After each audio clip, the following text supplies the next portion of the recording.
මේ voice note එක chemistry MCQ paper එකේ ජෙනරල් කෙමිස්ට්‍රි එහෙම නැත්නම් සාමාන්‍ය කෙමිස්ට්‍රි කියන පාර්ට් එකකින් එන MCQ පිළිබඳව. එතකොට මේකෙදි ජෙනරල් කෙමිස්ට්‍රි MCQ කොච්චර ප්‍රමාණයක් පේපර් එකකට එනවද? ඒ වගේම ප්‍රශ්න අහන්නේ කොහොමද? එතකොට අපි ඒකට කොහොමද සූදානම් වෙන්නේ කියන එක මේ වොයිස් නෝට් එකෙන් කියනවා. ජෙනරල් කෙමිස්ට්‍රි එහෙම නැත්නම් සාමාන්‍ය රසායන විද්‍යාව කියන පාර්ට් එකෙන් අපිට A level syllabus එකේ පාඩම් 5ක් තියෙනවා. ඒ පරමාණුක ව්‍යුහය හා බන්ධන, රසායනික ගණනය, පදාර්ථයේ වායු අවස්ථාව හා ශක්ති විද්‍යාව කියන පාඩම්. එතකොට කෙමිස්ට්‍රි පේපර් එකට මේ පාඩම් 5ම ප්‍රශ්න අහනවා. 2024 හා 2023 පේපර අධ්‍යයනය කරාම 2023 පේපර් එකේ ජෙනරල් කෙමිස්ට්‍රි ප්‍රශ්න 11ක් වගේ 2024 පේපර් එකේ ජෙනරල් ප්‍රශ්න 15ක් විතර ඇවිත් තියෙනවා. එතකොට ඒ හා සමාන අගයකට පේපර් එකේ ප්‍රශ්න විචලනය වෙන්න පුළුවන්. ඒ කියන්නේ 15ක් 11ක් අතර ප්‍රමාණයකට එන්න පුළුවන්. ඊට වඩා වැඩි වෙන්නත් පුළුවන්. එතකොට මේ පාඩම් පහෙන්ම කියන්නේ මෙතන ජෙනරල් ප්‍රශ්න කිව්වහම එතකොට අපිට ගණන් හදන පාර්ට් එකකිනුත් සමහරක් ප්‍රශ්න එනවා. එතකොට රසායනික ගණනය, පදාර්ථයේ වායු අවස්ථාව, ශක්ති විද්‍යාව කියන මේක අපිට ගණන් හදන පාර්ට් තියෙනවා තියරි පාර්ට් වලට අමතරව. එතකොට ඒ පාර්ට් වලිනුත් ඇත්තටම පේපර් එකට එනවා.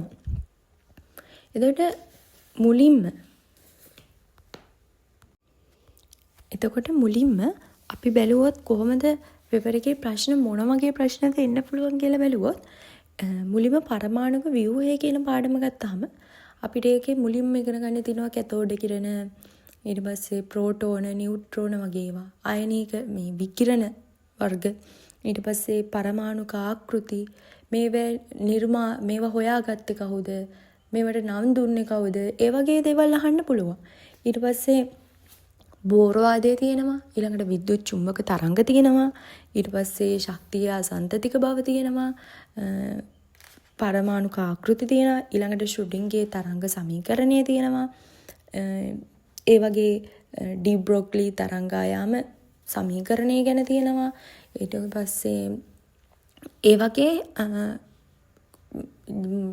රසායනික විද්‍යාවේ මූලික හැඳින්වීම ආශ්‍රයෙන් ප්‍රශ්න අහන්නත් පුළුවන්. ඊට පස්සේ අපිට ආවර්තිතා වගු ආශ්‍රයෙන් තමයි ඉතුරු ටික තියෙන්නේ. ඊළඟ ආවර්තිතා විචලනයේ ප්‍රශ්න අහන්නේ ඇත්තටම ගොඩක් වෙලාවට අයනීකරණ ශක්ති විචලනය, ඊට පස්සේ විද්‍යුත් ඍණතාවය, ඊට පස්සේ කාණ්ඩයක් දිගේ පහළට යනකොට මොකද්ද වෙන්නේ, විද්‍යුත් ධනතාවයට මොකද වෙන්නේ, මේ වගේ ප්‍රශ්න අහන්න පුළුවන්. අපිට මේ පිළිවෙල සකස් කරන්න ඉන්න පුළුවන්. ඊට පස්සේ අපිට අරයන් කීපයක් ගණන් ගන්න තියෙනවා. සහසංයුජාරය, වැන්ඩවාල් අරය, අයනිකරය වගේ ඒවා මොකද වෙන්නේ කියලා බලන්න තියෙනවා. ඒ වගේ ප්‍රශ්නයක් එන්න පුළුවන්. ඊළඟට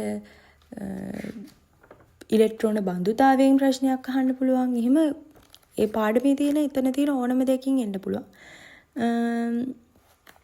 ඊට පස්සේ විශේෂයෙන්ම අපිට ආවර්තිත විචලනය කියන පාර්ට් එකකින් ඇත්තටම MCQ ටිකක් එනවා එතන. ඊට පස්සේ දෙවෙනි පාඩම විදිහට තියෙන ව්‍යුහය හා බන්ධන. ඒක ගත්තාම අපිට එන්න පුළුවන් මුලින්ම අර මේ අයනික සංයෝගයක් හඳුනා ගන්න තියෙන ෆාජාන් නියම ආශ්‍රයෙන් කොහොමද ඒක හොයාගන්නේ කියන එක වගේ සහසංයුජ නැඹුරුතාවය. එහෙම නැත්නම් අයනික නැඹුරුතාවය හොයාගන්න අපි ෆාජාන් නියම කොහොමද යොදාගන්නේ කියන එකකින් ඒ අයනික පිළිවෙල සකස් කරන්න, සහසංයුජ නැඹුරුතාවය සකස් කරන්න වගේ ප්‍රශ්නයක් අහන්නත් පුළුවන්. ඊට පස්සේ කාක්ෂික ඇසුරෙන් අපිට කාක්ෂික ඉගෙන ගන්න තියෙනවා. ඒකට කාක්ෂික ඇසුරෙන් අහන්න පුළුවන් ඕනම දෙයක්. ආවර්තිත මොනවාද? තාපාංක විචලනයක් අහන්න පුළුවන්. ඊළඟට ලුවිස් ව්‍යුහ මොනවා හරි දිලා නිවැරදි ව්‍යුහ තෝරන්න වගේ එකක් අහන්න පුළුවන්.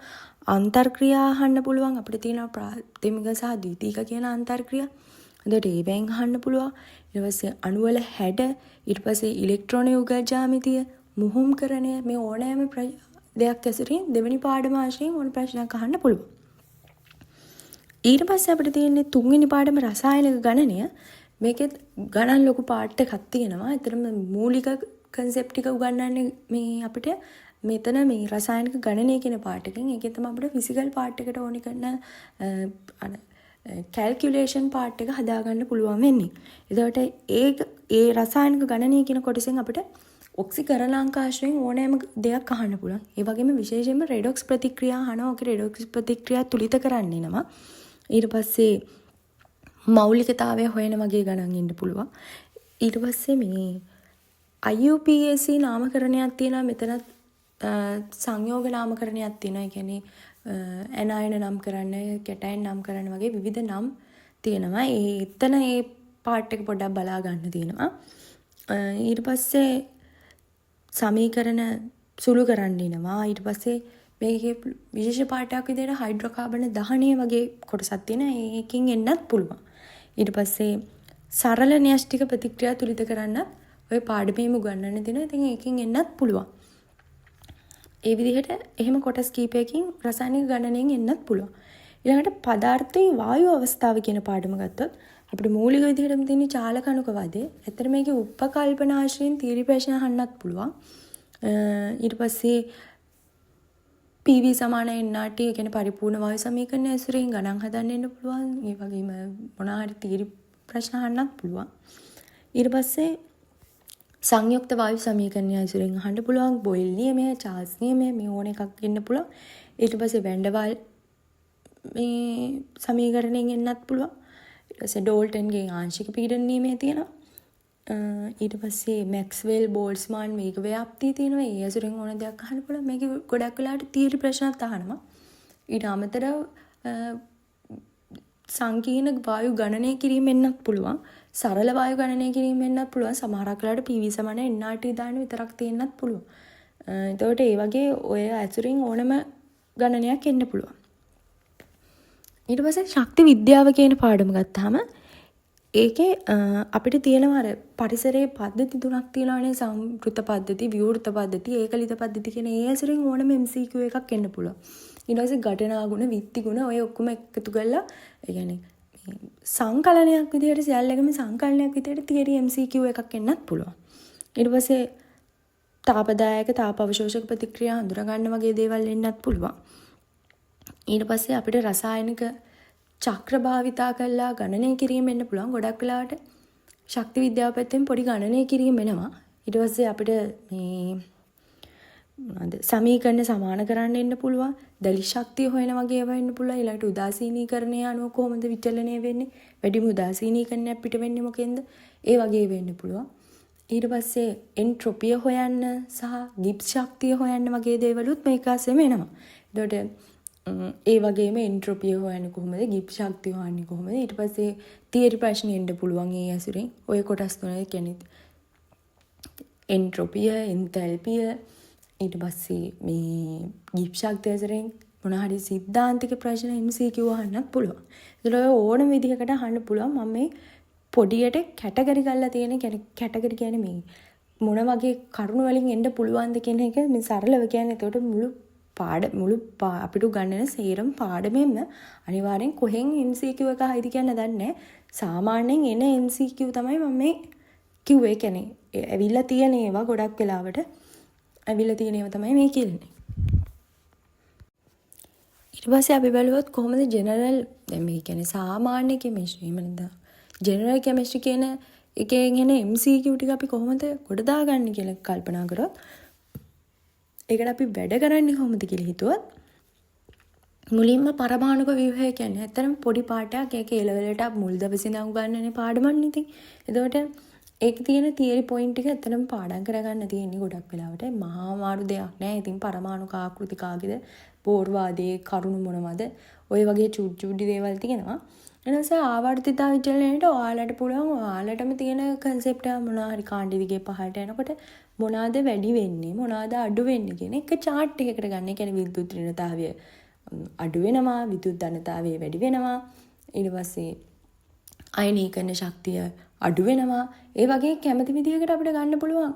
මේ ඊට පස්සේ පරමාණුක අරය වැඩි වෙනවා. ඒ විදිහට අපිට ඔක්කොම ඒ කියන්නේ මම කියන්නේ ආවර්තිතා විචලනයේ තියෙන ඔක්කොම කරුණු ටික එක කොලයකට අරගෙන ගත්තොත් ආණ්ඩේ දිගේ පහළට මෙහෙම වෙනවා, ආවර්තයේ දිගේ වමේ ඉඳලා දකුණට මේ විදිහට විචලනය වෙනවා කිව්වොත් ආනට ඕනම තැනකදී ඒක බලන්න පුළුවන්. එතකොට ඒ වගේ Tamanට ලේසි ක්‍රම හොයාගන්න පුළුවන්. ඊට පස්සේ දෙවෙනි පාඩම ගත්තොත් ව්‍යුහය හා බන්ධන පාඩම් ගත්තොත් ඒකේ අපිට තියෙන කාක්ෂික ඉගෙන ගන්න අර ලුයිස් ව්‍යුහ අඳින්න මුහුම්කරණය හොයන්න හැඩය ඒ වගේ සුළු දේවල්. මුලින්ම අපිට පුළුවන් මේ ලුයිස් ව්‍යුහ ටික අඳින්න ඉගෙන ගන්න ඕනේ මුලින්ම. ඒ නීති ටික මොනවාද කියලා බලලා ඒ නීති වලට අදාළව කොහොමද ලුයිස් ව්‍යුහ අඳින්න කියලා හොයලා ඒ ලුයිස් ව්‍යුහ අඳින්න ඉගෙන ගත්තට පස්සේ අපිට පුළුවන් අර හැඩ නිර්මාණය කරගන්න. ඔයාලට පුළුවන් මේ හැඩ හැම එකම එකට එකතු කරලා පොඩි වගුවකට ඒ හැඩයන් එකතු කරලා කොහොමද එක සැරේ ඉලෙක්ට්‍රෝන යුග්ම කොච්චරක් ඉතුරු වෙනවද? එතකොට හැඩය මොකද්ද? එතකොට චතුස්තලීයයි මේ ඉලෙක්ට්‍රෝන මොනවාද මේ බන්ධන හතරක් තියෙනකොට ඒ බන්ධන හතරෙන් එකක් එක සැරේ ඉලෙක්ට්‍රෝන යුග්මයක් වුණාම මොකද්ද හැඩය? ඒක පිරමිඩියයි. ඊට පස්සේ දෙකක් එහෙම වුණොත් බන්ධන දෙකක් එක සැරේ ඉලෙක්ට්‍රෝන යුග්ම විදිහට තිබ්බොත් මොකද්ද වෙන්නේ? නිකන් ජලාණුවක් වගේ. එතකොට ඒක කෝණිකයි. ඒ විදිහට අපිට පුළුවන් වගුවකට ඔය මේ හැඩ ඔක්කොම එකතු කරගන්න. එතකොට ඒ විදිහට ඒක හදාගන්න පුළුවන්. ඒකෙන් මුහුම්කරණය අපිට හදාගන්න පුළුවන්. ඒකට තියෙන SP3, SP2, SP කියන ආකාර තුනට එන්නේ. එතකොට පොඩි අභ්‍යාස දෙක තුනක් කරාම අපිට පුළුවන් ඒකෙන් මොකද්ද වෙන්නේ කියන එක හරියටම අවබෝධ කරගන්න. එතකොට ඒක හරියම ලේසි පාඩමක්. ලේසියෙන්ම ලකුණු ගන්න පුළුවන් කොටසක් තමයි මුහුම්කරණය හැඩ ඒ වගේ ටික. ඊට පස්සේ අපිට තිබ්බා ඒකේ තව මේ අර මොනවාද මේ ෆාජහන් නියම ටිකක් තිබුණා. ඒ කියන්නේ මේ සංයෝගවල සහසංයෝජන ලැබුරුතාවය හොයන එක. ඒකෙත් කැටායනය විශාල වෙනවා, කුඩා වෙනවා. එතකොට මේ මොනවාද ද්‍රවීකරණය වැඩි වෙනවා, ද්‍රවණශීලතාවය වැඩි වෙනවා. ඒ වගේ පොඩි පොඩි කරුණු ටිකක් තියෙනවා. මම හරියට නෙමෙයි කියන්නේ එතන තියෙන කරුණු ගැන මම කියන්නේ. එතකොට ඒක ගැන නිවැරදි හරියට එකපාරක් ඔයාගේ concept එක ඔලුවට දාගත්තොත් මේක වැඩි වෙනකොට මෙතන මොකද්ද වෙන්නේ කියන එකෙන් ඇත්තටම පුළුවන් වෙනවා මේකේ මේ අපිට හැම සංයෝගයකටම මේක දාලා බලලා අපිට පුළුවන් ඒ ගැන ඒක හරියට අධ්‍යයනය කරොත් අපිට පුළුවන් ඒක හරියට ඉගෙන ගන්න. එතකොට ඒකත් හරියම ලේසි කොටසක්. ඇත්තට මේ පාඩම් දෙකම ලේසි පාඩම් දෙකක්. ඊට පස්සේ තමයි අපි ටික සංකීර්ණ කියන්නේ කෙමිස්ට්‍රි සංකීර්ණ පාඩමකට එන්නේ රසායනික ගණනය කොටසෙත්. ඒකෙත් අපිට මුලින්ම ඔක්සිජන් අංක හොයන්න තියෙන්නේ. දැන් අපිට පුළුවන් හැම කොහොමද ඔක්සිජන් අංක හොයන්නේ සංයෝගයක.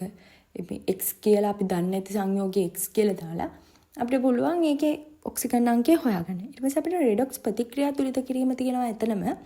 ඒකෙදි අපි සරල රෙඩොක්ස් ප්‍රතික්‍රියා මුලින් තුලිත කරන්න ඉගෙන ගන්න ඕනේ. ඒකෙදි තියෙනවා ආම්ලික මාධ්‍යයේදී වෙනම තියෙනවා, බාෂ්මික මාධ්‍යයේදී වෙනම තියෙනවා.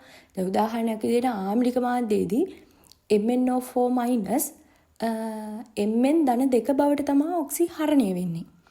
හැබැයි බාෂ්මික මාධ්‍යයේදී MnO4- MnO2 බවට තමයි ඔක්සිහරණය වෙන්නේ. එතකොට අර ආකාර දෙකකට තමයි මාධ්‍යන්තිකයේදී ඔක්සිහරණය වෙන්නේ. එතකොට මේ ඒ විදිහට ආම්ලික මාධ්‍යයේදී වෙනම බාෂ්මික මාධ්‍යයේදීත් වෙනමත් වෙනස් වෙනවා. එතකොට ඒ වලට අදාළ පොඩි වගුවක් ගහගෙන මොනවද එහෙම වෙන්නේ කියලා වෙන් කරගෙන සංයෝග බලලා අපි කොහොමද නිවැරදිව තුලිත කරන්නේ, කොහොමද ඔක්සිජන් අඩු පැත්තට ගුණාද කරන්නේ, ඒක ඒ අභ්‍යාස වල නිරත වෙන්න කොහොම රෙඩොක්ස් ප්‍රතික්‍රියාවලදී නම් ටිකක් කරන්න තමයි මේ රෙඩොක්ස් ප්‍රතික්‍රියාව හොඳට ලියලා අතින් කටින් කියලා රෙඩොක්ස් ප්‍රතික්‍රියා කොහොමදත් දන්න බෑ. ඒකින්ද අතින් හොඳ ලියන්න පුරුදු වෙන්න ඕනේ. රෙඩොක්ස් ප්‍රතික්‍රියා ලියලා තමයි කරන්න පුළුවන්. සුළු කරන්න පුරුදු වෙන්න ඕනේ. ඊට පස්සේ අපිට ඒකේ තියෙනවා මෞලිකතාවය හොයන්න. ඊට පස්සේ පොඩි ගණන් ඔක්කොම තියෙනවා මූල ගාන හොයන්න. ඊට පස්සේ සාපේක්ෂ අණුක ස්කන්ධය හොයන්න. ඒ වගේ පොඩි ගණන් ගොඩක් තියෙනවා මේ පාඩමේ.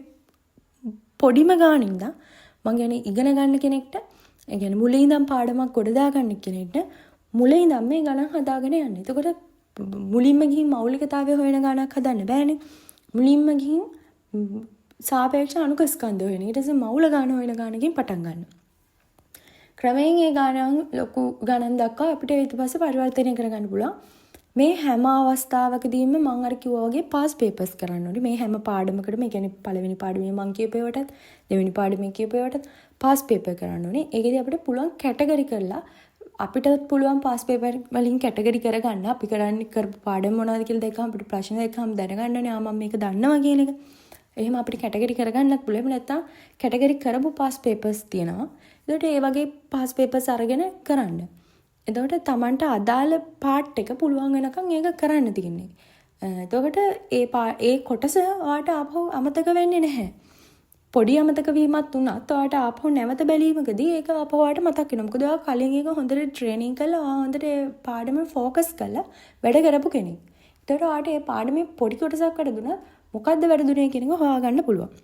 ඊට පස්සේ අපිට ගණනයේ පාඩමේ තියෙනවා හයිඩ්‍රෝකාබන දහනය කියලා කොටසක්. ඒ පාර්ට් එකත් මේ අපිට සමීකරණයක් දීලා තියෙනවා එක සමීකරණයක්.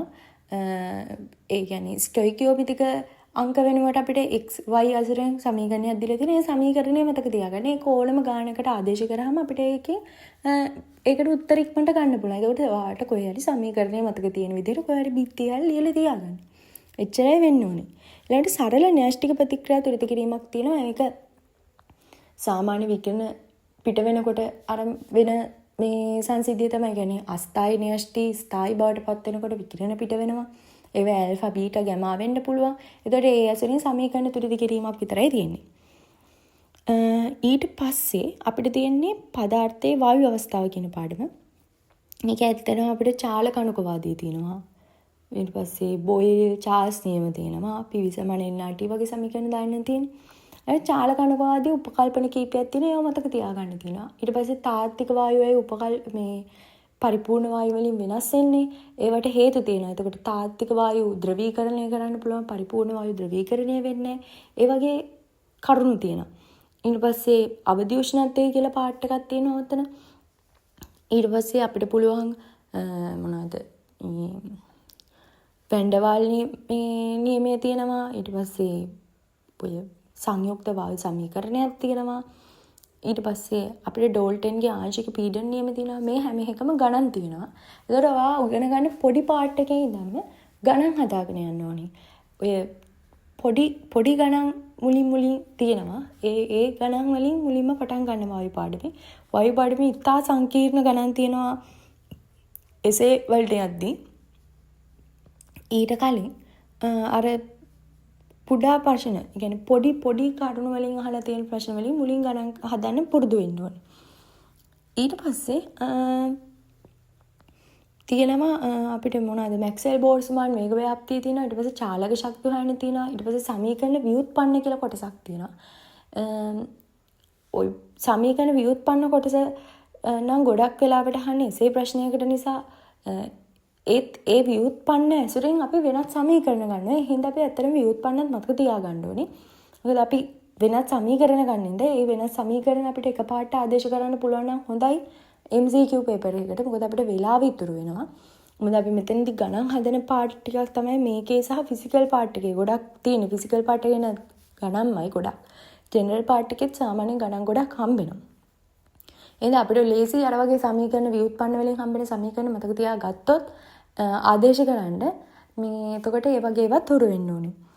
ඊට පස්සේ තියෙන්නේ ශක්ති විද්‍යාව පාඩම. ශක්ති විද්‍යාව පාඩම ගත්තාම ඒකේ අර මං කිව්වා වගේ තියරි වලින් ඇත්තටම ප්‍රශ්න දෙකක් තුනක් අහනවා. එතකොට මුලින් ඉඳන්ම පාඩම් කරගන්න තියෙනවා අපිට මේ මොනවාද හැඳින්වීම් තියෙනනේ සම්මත උත්පාදන එන්තල්පිය, සම්මත දහන එන්තල්පිය වගේ ඒවා. ඒවා ඇත්තටම මේ අපි ඒවා මතක තියාගන්න ඕනේ. මොකද ඒ මේ නිර්වචන ඇසුරින් අපිට සිද්ධාන්තික MCQ අහන්න පුළුවන්. තියරි MCQ අහන්න පුළුවන්. එහෙනම් ඒව මතක තියාගන්න ඕනේ. ඊට පස්සේ මේවා තාපදායක වෙනවද, තාප අවශෝෂක වෙනවද කියන එක බලන්න ඕනේ මේ ප්‍රතික්‍රියාවල. මොකද අපිට යම්කිසි ප්‍රතික්‍රියාවක් දීලා ඒකේ නිදහස් වෙන ශක්ති ප්‍රමාණයක් දීලා ඒක ඇසුරින් ගණන් අහන්න පුළුවන්. මේක තාපදායකද, මේක තාප අවශෝෂකද කියලා අහනවා. ඊට පස්සේ මේකෙන් මවුල එකක් පිටවීමේදී මෙච්චර ශක්ති ප්‍රමාණයක් පිට වුණා අපිට නිවැරදි ප්‍රකාශය තෝරන්න වගේ ප්‍රශ්න අහන්න පුළුවන්. එතකොට ඒ වගේ එකකට මුහුණ දෙන්න අපි ඒ වගේ නිර්වචන මතක තියාගන්නත් ඕනේ.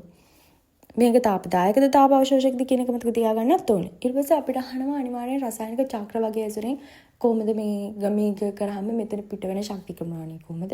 ඒ වගේ ප්‍රශ්න අහන්නත් පුළුවන්. අනිවාර්යෙන් ඊට පස්සේ සමීකරණ සමාන කිරීම වෙනවා. ඒ වගේම සමීකරණ අර සමීකරණ 3ක් විතර එකතු කරලා හතරවෙනි සමීකරණයට ඒ තුනේම එකතුව සමාන කරන්න වෙන්න පුළුවන්. එහෙම ගණන් එනවා. ඊට පස්සේ අපිට එන්ට්‍රොපි ඇසුරෙන් එන්ට්‍රොපිය සොයන්න ඉන්න පුළුවන්, ගිබ් ශක්තිය හොයන්න ඉන්න පුළුවන්. අපිට සමහරකට එන්තැල්පියත් හොයලා ගිබ් ශක්තියත් හොයන්න පුළුවන් වෙන්න පුළුවන්. ඒ තුන කවලමේ අහන්නත් පුළුවන්. ඊළඟට අනිවාර්යෙන් තියරි ප්‍රශ්න අහනවා ඒ එන්ට්‍රොපිය, එන්තැල්පිය සහ ගිබ් ශක්තිය ආශ්‍රයෙන්. අනිවාර්යෙන් තියරි මොනවා හරි MCQ එන්නත් පුළුවන්. එතකොට වැඩ කරන්න ඕනේ ඒකෙත් අර මුලින් ඉඳන් මේ විදිහට වැඩ කරගෙන යන්න තියෙන්නේ. මුලින්ම එන්තැල්පිය අපි නිවැරදි කරගන්න ඕනේ. ඊට පස්සේ එන්ට්‍රොපිය.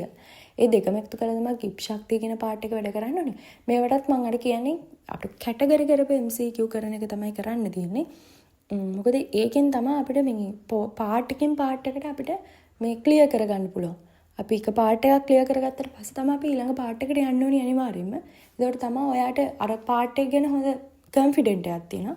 ඒ වගේම ඒකේ මූලික දැනුම ටික අපිට ඊළඟ පාර්ට් එකට යන්න ඕනේ වෙනවනේ. ඒකට අනිවාර්යෙන් එක පාර්ට් එකක් හොඳට ක්ලියර් කරගන්න ඕනේ. එහෙනම් මේ පාඩම් පහ ගොඩාක් අමාරු නෑ. නමුත් ප්‍රශ්න එන විදිහ අනුව සංකීර්ණ වෙන්න පුළුවන් විශේෂයෙන්ම මේ වායු පාඩමෙන් ශක්ති විද්‍යාව පාඩමෙන් ඉච්චටම සංකීර්ණ නෑ. නමුත් සංකීර්ණ අවස්ථා ඉන්න පුළුවන්. මොකද මේ ගිබ් ශක්තිය විචලනය වගේ මේ ප්‍රස්ථාරයක් වගේ ආවොත් එimhe පොඩි ගැටලුවක් එන්න පුළුවන්. ඒත් හොඳට අධ්‍යයනය කරපු ළමෙක්ට ඒකත් ඉතින් ලේසි. එතකොට ප්‍රශ්නයක් විදිහට සංකීර්ණ වෙනවා ගොඩක් වෙලාවට වායු අවස්ථාවේ ප්‍රශ්න. ඒ වගේම සමහරක් අයට රසායනික ගණනයේත් ලොකු පැටලිලි සහගත බවක් එන්න පුළුවන්. ඒ හින්දා මම කියන්නේ මූලික concept එකේ ඉඳන් ඉගෙනගෙන යන්න. එතකොට හරිම ලේසි පාඩම් පහක් මේ ජෙනරල් කෙමිස්ට්‍රි සාමාන්‍ය කෙමිස්ට්‍රි පාඩම්. මොකද ෆිසිකල් පාර්ට් මීට වඩා ටිකක් අමාරුයි ඇත්තටම. මේ ඒ හින්දා ඒ විදිහට අර කැටගරි කරපු MCQ විදිහට ඒ වගේම ඔයාලට මොඩල් පේපර්ස් කරන්නත් පුළුවන් මේවැදී. يعني මේවා කරාම ඔයාලට මොඩල් පේපර්ස් කරන්න පුළුවන් වෙනවා. ඒවේ විවිධ ප්‍රශ්න තියෙනවා. එතකොට මේ කරන්න පුළුවන් මේ විදිහට. ඊට පස්සේ විවරණ බලන්න. ඒ විවරණ වල කොහොමද මේගොල්ලෝ ගාන හදලා තියෙන විදිය බලන්න. ඒ විදිහට මේ අනිවාර්යයෙන් මේ MCQ කරන ASCII පාස් පේපර්ස් වල විවරණ බලන්නත් පුරුදු වෙන්න. ඒගොල්ලෝ කොහොමද ගානට මේ විවරණය දීලා තියෙන්නේත් කියලා. එතකොට අදට මේ වොයිස් නෝට් එක ඉවර වෙනවා. ඊළඟට ෆිසිකල් කෙමිස්ට්‍රි වල MCQ පිළිබඳ වොයිස් නෝට් එකකින් හම්බෙමු.